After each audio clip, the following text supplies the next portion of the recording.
How's it going, guys? Steven here, and today I have a very good video for all of you. I recently got a video request from someone on Instagram, and they were asking what challenges and what was it like growing up with autism. And and a lot of people are trying to answer this question, like, what is autism actually like? And there is no concrete way. There's different levels of autism, so there really is no concrete these signs then you're autistic. That's why I keep emphasizing people is that autism is a whole spectrum. So in this video, what I want to discuss is what autism was actually like for me, and what were the biggest challenges, and we're going to go over some challenges, and then I'm going to give you some solutions on how to manage your autism a little bit better. I was diagnosed with autism spectrum disorder, they call it, in the books, when I was 3 years old. I actually didn't really know about until I was 18. I wasn't aware of it.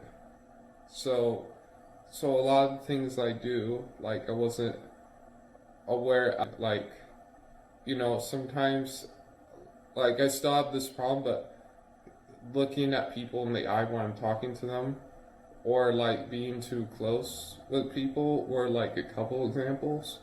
But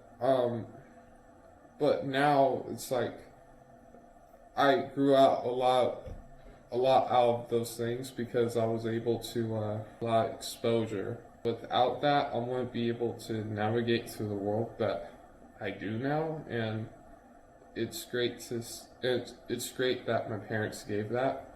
The hardest thing about living with autism is the constant learning and frustration about social skills. That's different with everybody else.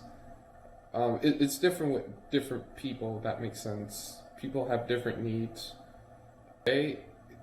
It's not us trying to figure out how the world works, but why the world works the way it does.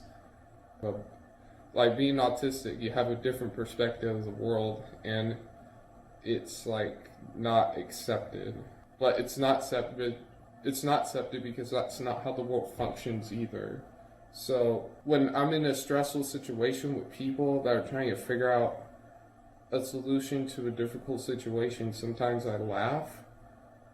But it's really just me trying to just relieving all the stress that's going on and all the noise that's going on. I use it as a stress reliever.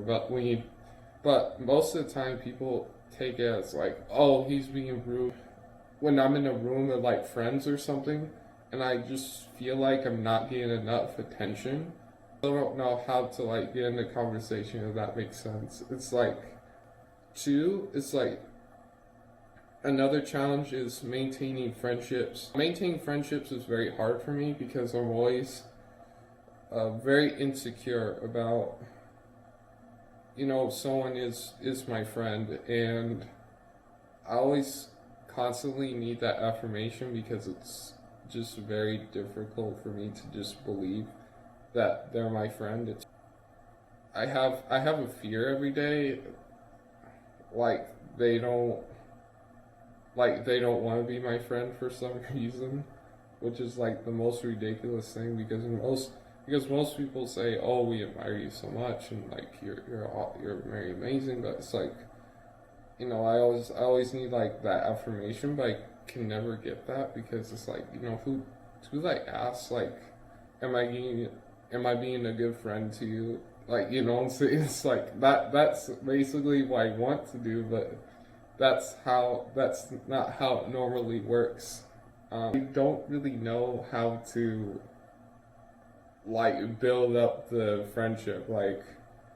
I have trouble with throughout my life was just a skewed mindset on my social life. I always felt if I don't have these things, then I don't have a social life.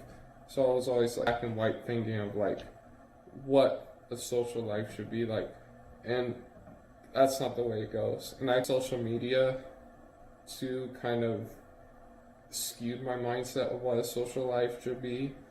And although the more I expose to people that have like more followers or friends than I did, I felt like secondary, and which is ridiculous because online friends are totally different than real friends. Stop. I don't really mind people like saying, "Oh, oh, you're so tall. You must be a basketball player." Like, I mean, that's cool and all, but sometimes I felt like if that was the only thing that people liked about me, if that makes sense. I'm not saying that, totally stop asking me that question, but, that's how I think of it. And that's how I see it, is like when you're autistic, like you have like this unorthodox like way of thinking about the world. The biggest challenges I had was the constant frustration on why the world works the way it does, and maintaining friendships and friendship insecurities, and having a skewed mindset of what a social life should be. All this affected me, and it made me sad at times, and I feel like that's why when I create Authentic Aspie, I feel like the reason why people with autism are like prone to depression, because it's just lack of understanding of things. The last thing I'll say is, what's the solution to all this? Like, what can we do? Well, one of the most important things you can do as an autistic person is actually let people help you and humble yourself. Like, I know you want to live a life of happiness, but there's gonna be times where you're gonna be mad and angry because you just don't understand something, and I know you're gonna get defensive with your parents or just somebody that you care about that's trying to help you, because you just want to feel like you're in control of your life. Be humble, but you have to be humble at the same time and let people help you, because you're never gonna know everything, and social skills are just never gonna be smooth. It's just that I think parents are not doing a justice to their children, not exposing them to things. The reason why I'm able to navigate through the world a little bit easier is because I had the opportunities to be exposed, and because of that, I was able to learn a lot quicker. So thank you guys so much for watching. Please subscribe to Authentic Aspie, and let me know what you think of this. Let me know what your challenges are, and see if this helps you. So I hope this helps, and thank you guys so much for watching, and I'll see you guys in the next video.